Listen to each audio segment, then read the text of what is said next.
Hello, I'm Barry Daniel, and this is the podcast of the Middle Way Society. Our aim is to encourage a universal approach to living a more integrated, ethical life, avoiding dogma or any appeal to authority.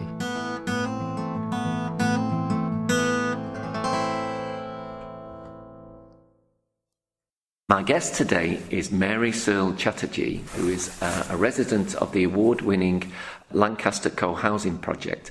She's here today to tell us something about the project, its history, its aims, its values. And I'm actually in Lancaster with her today, and she's kindly agreed to give us a little tour of the place. Anyway, welcome to the MWS podcast, Mary. Thank you, Barry. Okay, well, maybe we could begin, Mary, by you telling us a little bit about your background and how you ended up becoming a resident here. Well, I think I've known about co-housing for years and years. I've seen the Diggers and Dreamers booklet, from, I don't know, the 70s or whatever. And I've always thought it was a great idea. And when I heard about this, it was in roughly the right place. And I was in sympathy with the broad ethos, which is ecological. Yeah. So it seemed that it was a good thing to do, even though I was very happy with where I was living before and did have some uncertainty about coming for that reason. I think, I lived in India for a long time, for 10 years. Now, whether that had any influence, I think it did make me aware that it's possible to live in a more communal manner. Yeah. And I did feel unsatisfied with the sort of private style of life in England, shut away in our little semi-detached houses. So that may be a factor. And what about the history of the project? How did it come about? Well, I believe it started something like 8 years ago. 5 friends from the Green Party in Lancaster were chatting, and they realised that they all shared this dream, and it grew, and it subsided for a while and then got going again. But it took them a long time to find a suitable site. Yeah. Partly because any attractive site, developers can move in immediately with ready cash, which other people can't. And they wouldn't have considered a greenfield site, so that also narrowed the range. Yeah.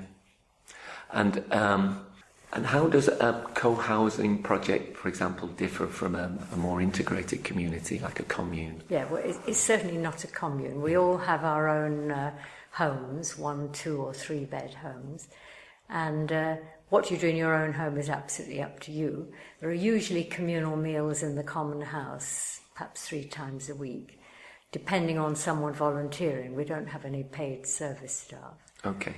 But nobody's compelled to attend the meals. That's a matter of choice. Yeah, and presumably you're not tied at the hip financially as well. If you can try it, and if you each buy a separate house or unit in a sense, and if it didn't work, you can sell up. Yes, you can sell up, but first of all you have to give the opportunity to the group through the membership committee to find someone from the waiting list. Because obviously if it was sold to just anybody, the whole ethos of the group could disappear. Yeah, okay. And often, say with communities, like communes, for example, they often cohere around some central ideology, whether it be Buddhist or Marxist or is there something central that binds you here? The ecological vision is definitely, and obviously some people hold that more strongly than others, and people interpret it in different ways. But that is definitely for many. There are people who came here primarily for the co-housing aspect, whereas the founders were all passionately green. Yeah. But even so, I think most people share that vision to some degree. Yeah, and practically, arguably, you can live a lot cheaper in this way as well. Yes, we're not fully clear yet. That's what the hope is. Obviously, because our houses are eco-houses, we do save a great deal on fuel. They are fantastically well built, the insulation and so on. Are you talking about economies of scale, are you? Yes. Well, I think that's to me, that's not so clear, but I haven't scrutinised all the bills and so on. For example, certainly many people here would say that it is cheaper to eat collectively rather than individually. I think waste management is more difficult with a group than in your own home. Mm-hmm. Although obviously for single people, waste management's a problem anyway, because of large packs of food. I think the jury's still out on that one. Okay. Well, we find ourselves now in the, what would you call this building? The common house. We're in the common house. Can you tell us a little bit about this and what its function is? Well, the common house at the moment is mostly used for the communal meals, which, as I say, I mean, sometimes we even have 5, but normally it's perhaps 3 or 4. We hope that it will be used more outside meals, that people will just drop in and make themselves a coffee or chat.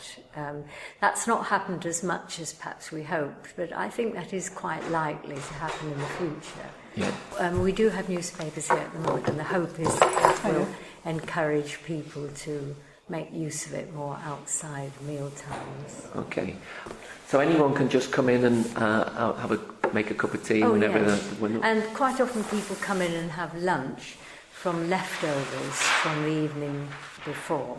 Okay. And here you've got an area where people can sit and just have a chat and. Yes. We've recently extended that, feeling that it had become too much defined as a dining area rather than a sitting area. Okay. And then out here as well, you've got an area outside where people can go and sit. This glazed area is in the summer. It's lovely. We have meals out there. People can sit. We often have brunch on Sunday. That's very common. Okay. Right. Well, let's move on to another building. Yes. Okay. Yeah, these are 2 guest rooms here, family and a twin, and they're about £7 a night. And the idea is that it's so that people don't have to have larger houses than they need, and when they have relatives or surplus friends, they can stay here cheaply. It's not meant for the general public. Right. It's yes, and some people I think have taken smaller houses than they might have done. Okay, and is it working? It's used a lot at weekends, not so much in the week. And how do you sign up for it? Well, there's a guest book in the common house. And do you have to get in quick? The weekends you do, yeah.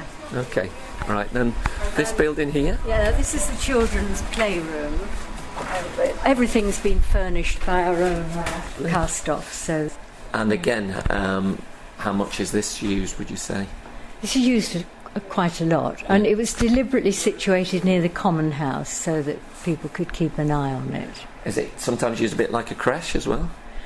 Occasionally, if we're having a meeting, but on the whole, children just come here and they use the pedestrian walkway as their sort of play area. Right. Because we do have a footpath on each side. It's not sort of very secure area. Right.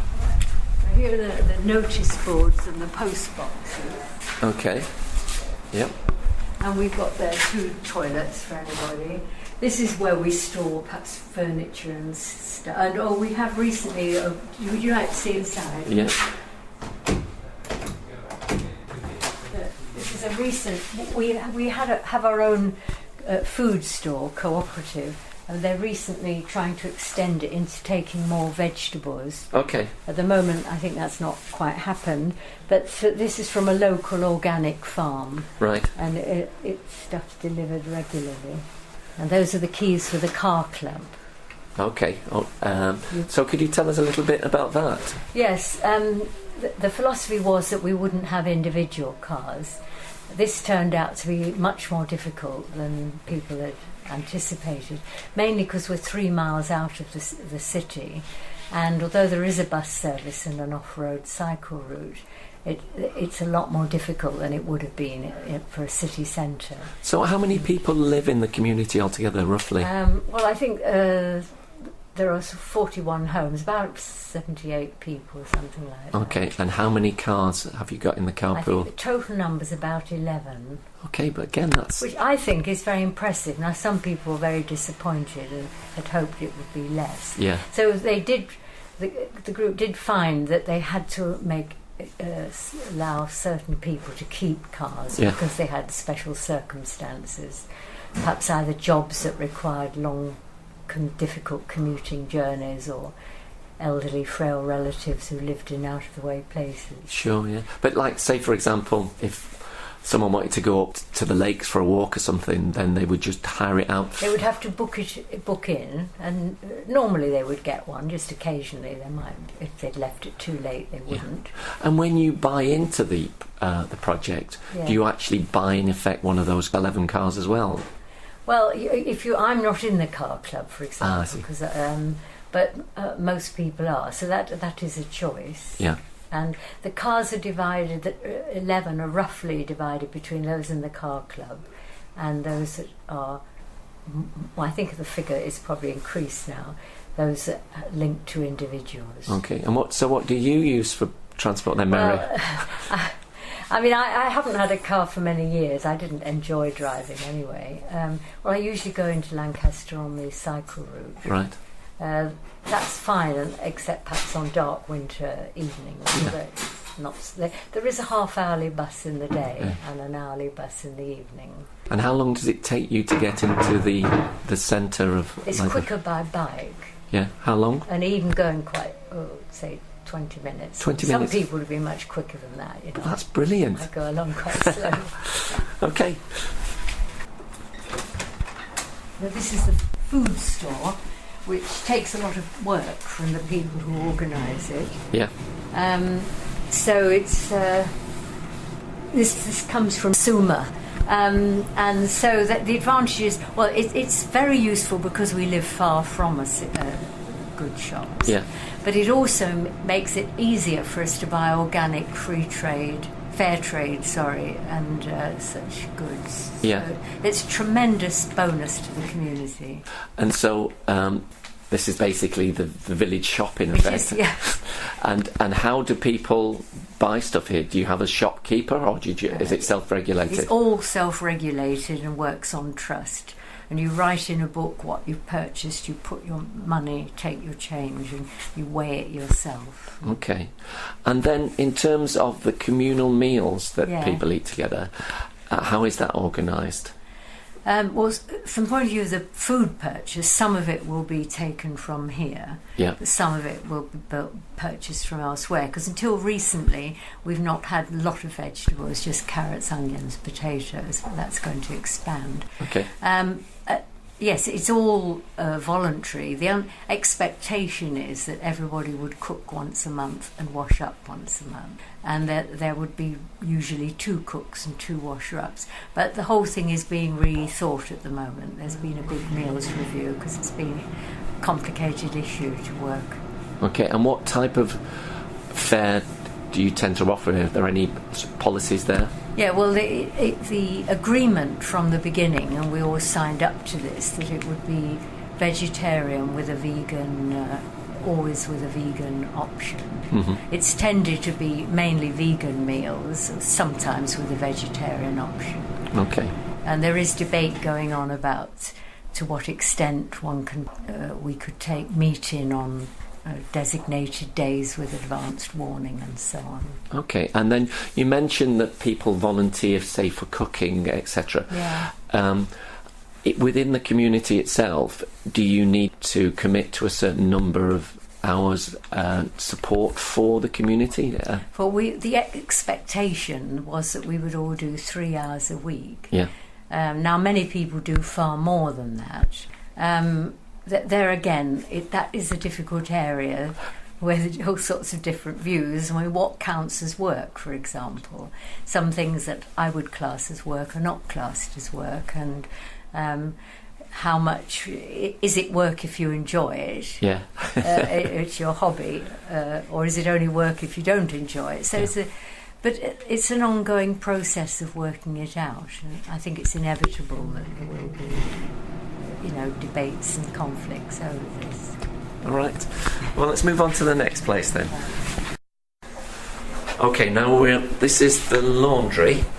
Yeah, well, the understanding was that I mean, we're not prohibited from having washing machines in our home, so I don't, as far as I know, nobody does, but the kitchens are small. And the idea was it's not necessary for every individual home to have their own individual washing machine, car or whatever. So we share these, and I don't think there are many conflicts over them at all. You said earlier that there's between 70 to 80 residents here. Yes, it is amazing. And just 3 washing machines. When you think of normal street, that for the same amount of people, there'd probably be 30 or 40 washing machines, wouldn't there? So well, when you think of all the energy embodied in the materials, obviously this is much better. Of course, most of us had washing machines before we came, so then you can say, well, were we actually reducing? But long term, we're reducing it. Now, I think I might explain this. We call this our boutique. Yeah. And the idea is that things we don't want and that can't easily be recycled go there. Anybody help themselves, and what's left, someone from Oxfam comes and collects it and takes it away every so often. What a great idea. Yeah. Right, we're walking down the main thoroughfare now. It's car-free. Yeah. Okay, and so, for example, how many kids are here? Yeah, I think we've got about 12. Yeah, what I should say, I think one thing that makes it very sociable, neighbourly, is the architectural design. Mm-hmm. Although people normally prefer semicircles, but our site didn't enable that. But the fact that we don't have front gardens and we're directly on a car-free walkway means that we all regularly pass one another and recognise people and know them. Yeah. So really there's 3 things that create community. I think the architecture, the common house and the meals, and the shared work teams. Right. And do you think that has developed in the sense that people just pop round for a cup of tea, and have you got that? I mean, that does happen. I think perhaps not as much as I thought, but it's still early days. Yeah. I mean, people have different visions of community. I think some would like us, let's say, all singing to one hymn sheet, maybe a few people. But personally, I think community largely consists of lots of overlapping networks, which gradually gets thicker and thicker. Yeah. Sort of network. Well, not everybody would accept that idea. But the architecture and the planning definitely makes a difference. Well, that's definitely my take on community. That's the thing that I would aspire to if I was living in such a setup. Yeah. Okay, now this is a really interesting building. Amazing, actually. Yeah, this I think is our pride and joy, the bicycle shed. I don't know how many bikes are in it. You can count them if you want, but... This, of course, is one of the old industrial buildings. And these buildings aren't built to the same specifications in terms of environmental... No, we didn't build this. This row on this side were here already, so we just utilised them. And the guest rooms, obviously, we made effort to sort of insulate it and so on. But, you see, we've got guest bikes. Fantastic. A couple of guest bikes, so people can... It's brilliant. And also I've noticed you've got some kayaks and canoes up there. Yes. And also for the children, this is where they can leave all their and we have trailers, because if you have car-free walkway, the question is, how do you get heavy things delivered to your house? And sometimes that's a problem. So we do have a couple of, I can't see them at the moment, trailers which you can pull stuff along. Yeah, we don't have our own gardens. We have balconies and verandahs, and so most people donated their tools, because we have small communal gardens, not as much as would be like. So that's all stored in there. So this is a tool shed. So what about things like drills? Yeah, they're all in there. So if you wanted to use a drill in your own house, you could come, you know the code, and you open it. Right. You borrow it. In the mill, which is a separate... Well, it was both part of our project and separate. It was here on the site, and the planner said we had to redevelop it for workspaces. But one of the things we have there is called maker space, which has a certain amount of equipment, and local people or anybody, hopefully, can go and use some of the equipment and repair things that they have. Okay, so we're going to the mill now. So how have you utilised this space? Well, in a way, I should emphasise it. It's financially separate, although it was. We had to renovate it and so on, and all the basics have been done. I think all the fundamentals like doors, windows, a lot of insulation and so on, there wasn't the money for much cosmetic stuff. But it has received an award for being as environmentally friendly as a building of this age and structure could possibly be. So they have done as much as could be done, but it's not like a passive house. Right, okay. And what do you use it for? Well, it has a variety of workspaces that people have rented. Artists, computer, graphic design, a whole. I'm not completely up, but I think practically all the spaces are at the moment rented out. We also have a hot desking area where, as you probably know, people can hire a desk for an hour a day, a week, a month, if they've got the project. Fantastic. So, in effect, people can not exactly work at home, but they can just pop out and then they've got workspace very close at hand then. That definitely attracted some people to the project. And again, the theory was that people wouldn't need to be having houses where they've got more rooms than they really need. Yeah, okay.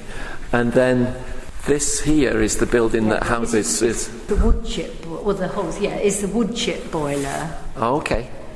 And so that provides what type of energy for the project? Well, wood chips come from a local sawmill, yeah. So they are sustainably sourced. And the water that we use for space heating and washing is preheated by solar panels, right. And then is further heated by the wood chip boiler. Okay.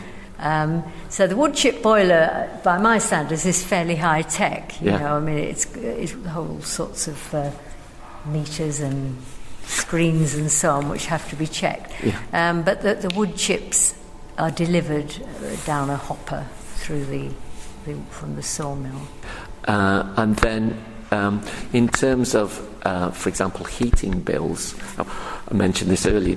Do you pay significantly less than, say, the average? Well, I think we're planning at the end of the year to do a financial year to do a full comparison, and but first of all, the houses are much warmer and more comfortable, I think, than any non-eco house. It is absolutely amazing how good they are, and the bills are lower. Yes, if people want to run a workshop or something, they can hire the room for the day or whatever. So this is for conferences? That sort of thing, yeah. And we also use it for meetings sometimes.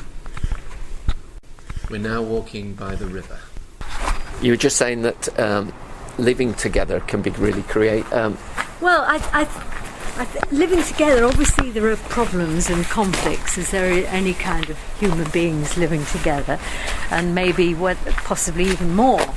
Although it's more diffused as well in a group. I mean, that's something we're working on.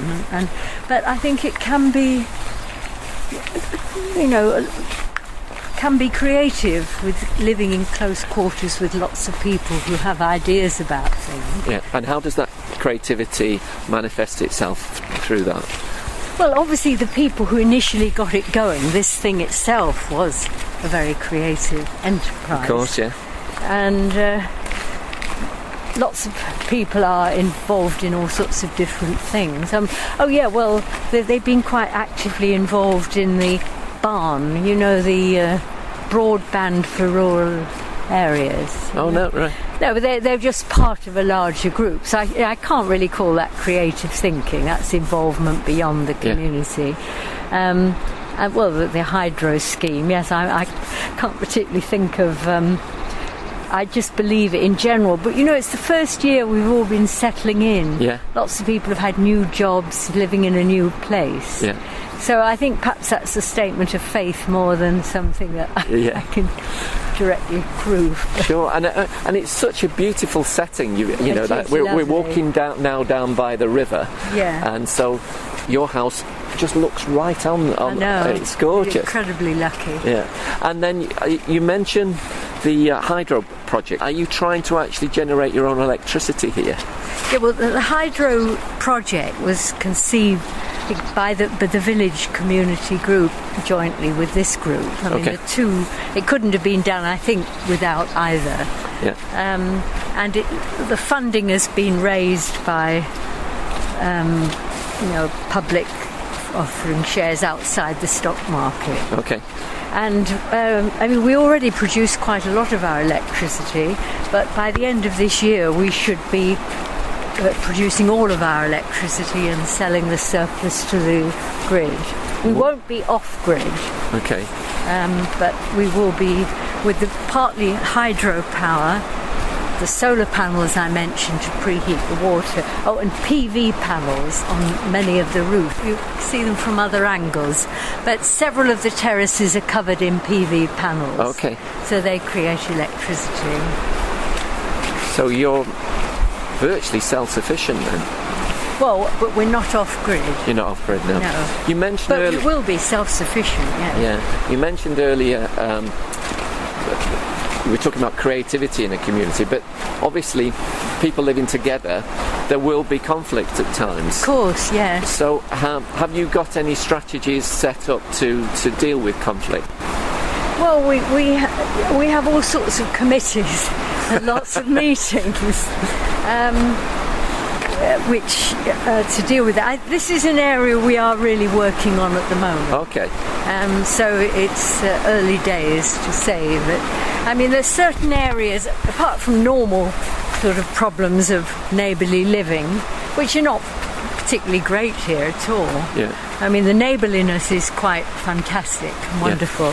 Yeah. But there are certain problem areas, and we're still working on those. And are you also drawing from experience of other communities in other, in the... Yeah, well, some of the members are extremely well informed. I mean, I think it's the chair of the National Co-housing Network is one of our members. Right. And other people who've lived in co-housing before.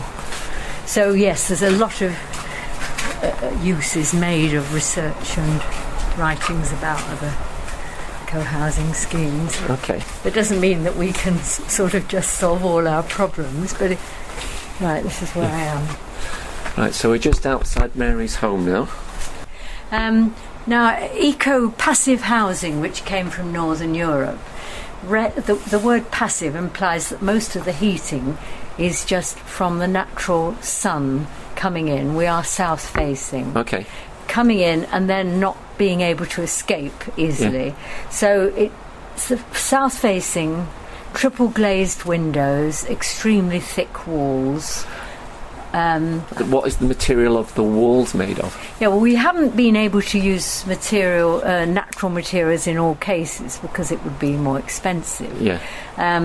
Environmental considerations have always come before aesthetic or fashion. Okay. But we've used recycled materials in some cases. We have breeze blocks, but they've all been recycled. And what I just wanted to say while we're outside is that if you have tightly sealed houses like these, you have to have a ventilation system. Okay. Otherwise you'd have problems of condensation. And these are the ventilation inflow and outflow for the air. So the warm air inside, which is generated partly passively by the sun and partly by any gadgets and by one's body heat and so on. And I haven't had any heating on at all, even though it's sort of well on in November. So the moist, dusty or whatever air comes out, but it leaves its heat behind in the filter. Okay.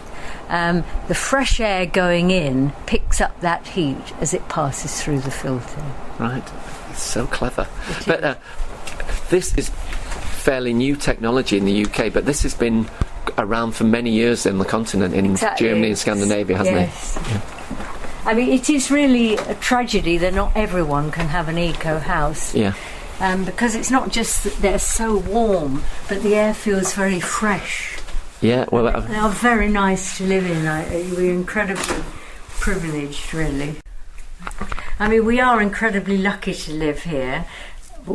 but we had to have enough money to buy into it, and that obviously does exclude a lot of people, especially now with the cost of housing. But there are other co-housing schemes which are more affordable. So would you say, in general, something like this, is it a bit of a middle-class enclave? Well, some people would make that criticism, yes. And obviously there is... I mean, one thing that wasn't anticipated that's turned out very well is that for various personal changes, some homes have come up for rent. Okay. Perhaps somebody's job, they had to move temporarily or so on. So that has brought in some young people. Yeah. Has there been an effort to make it multi-generational? Oh, that's a key part of the philosophy, is that it's intergenerational. It's probably more tilted to the upper end than many people would have hoped, but we still have a good number of children. Okay. But we would like more. Yeah, well, we've just come into your lovely house now, and it's a crisp late November day, and we've just walked in, and you've got one radiator in here? There's one radiator in the whole house and a heated towel, but I have not had them on at all. Maybe in January, February, but I haven't had them on at all this autumn. So it's not on now? There's nothing on at all. How... You can see the temperature is 20 degrees and there is no heat on. That's amazing. But as you see, I very quickly closed the door. Right. We don't stand at the door chatting. So it just goes out, the stale air? The stale air passes through the filter, leaves its heat there and goes out. Right. Okay. Now, one aspect of this is you do need the space to store the filters, which are quite large. Mm-hmm. So that is an extra requirement in the house, and you also have to have a hot water tank. If you have heat produced by renewable energy, you can't just turn the tap on and get hot water. You can turn the tap on and get hot water, but it comes from a hot water tank. Yeah, I'm with you. Yeah. Okay. So this is the kitchen here. It's a nice space. Is there anything different about this type of kitchen than a normal kitchen? Of course, there isn't a washing machine. Yeah. We have an induction hob, an oven, which is because we only have electricity in the homes. Yeah. That's extremely energy efficient and very quick. I mean, I was not looking forward to having an electric oven. I think I had terrible experiences. But it is very fast, very safe, and low energy use. Okay. And of course we have low energy lights.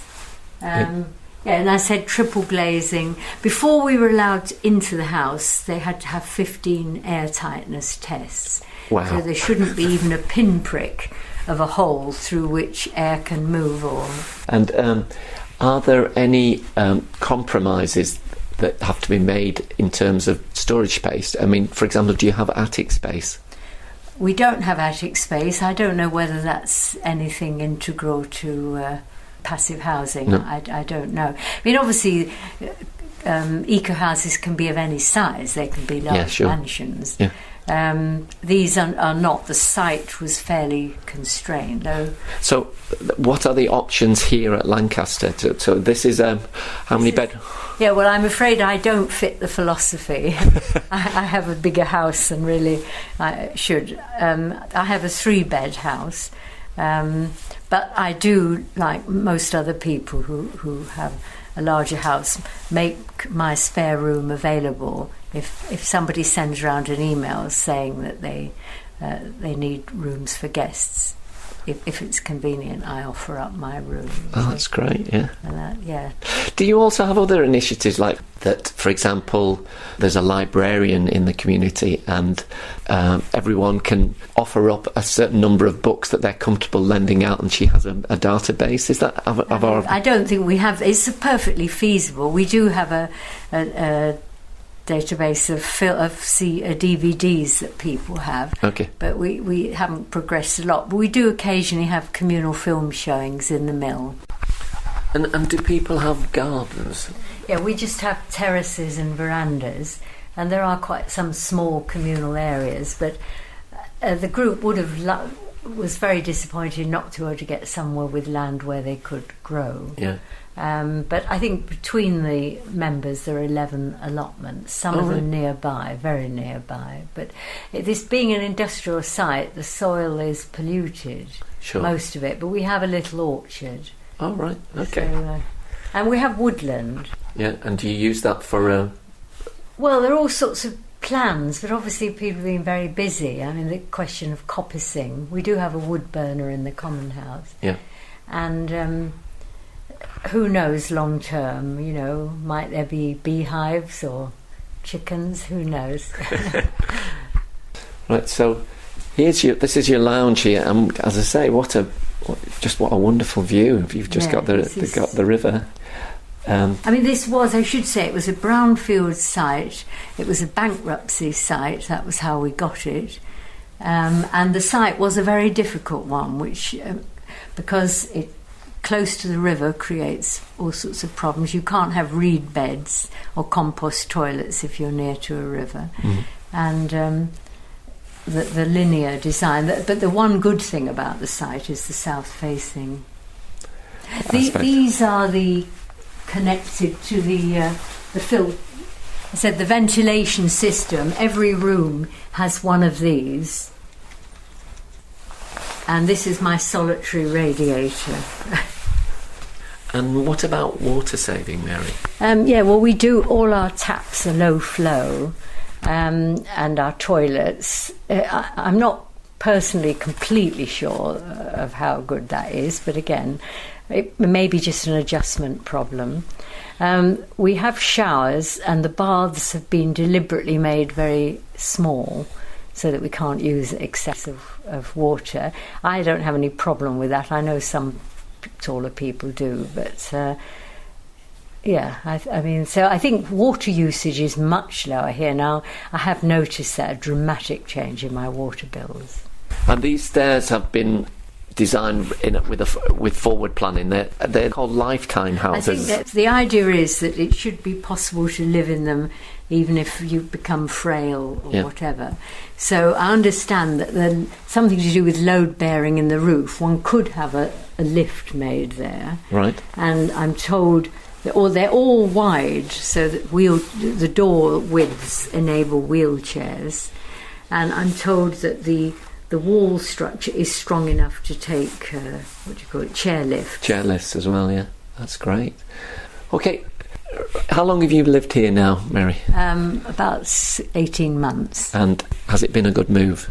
Yeah, it has. I mean, I was unsure and I've been up and down, but I am quite definite that this is the right choice for me. And why have you come to that conclusion? I think it is a fuller, richer life. Human beings are pack animals. So I think it's a natural thing to live in packs. Okay. And my last question, Mary, what is your understanding of the middle way, if any, and how might it relate to what we've been talking about today? I mean, one reflection of mine is that you're not Luddites here. You've got all the modern amenities of it, and yet you're able to live, from my point of view, in a lot more integrated way, and that has a concern for the environment, but also recognises how important it is to live in community. Yeah, well, I think the point you've raised is very interesting, because in a way it is very high tech, and that was something I struggled with at first. I mean, we have about 50 emails a day. It really did my head in. But I have adapted to that, and there are a lot of people are, very much into modern forms of working and so on, but without excluding much more traditional forms of permaculture is not exactly traditional, but they're very open-minded to the modern and the traditional. But the middle way, I think actually since I've come here to live here, I've probably been a bit more inclined to something like the middle way, because there's a lot of people with visions here, and I mean I've certainly had visions, but I also see the problems that can create. So I think my thinking has become a bit more pragmatic. Yeah. And I theoretically, the aspiration here is for consensus. I think probably I'm more in favour of compromise. I think consensus is a very high aspiration. I don't think it's possible, but of course people mean different things by the word consensus. But what I would say, it is very alive here. There's a lot of thinking and doing, and of course there's squabbling, but it's rich and it's interesting. Okay, well, thank you very much for giving up your time today to show me around. It's been a real pleasure. Thank you.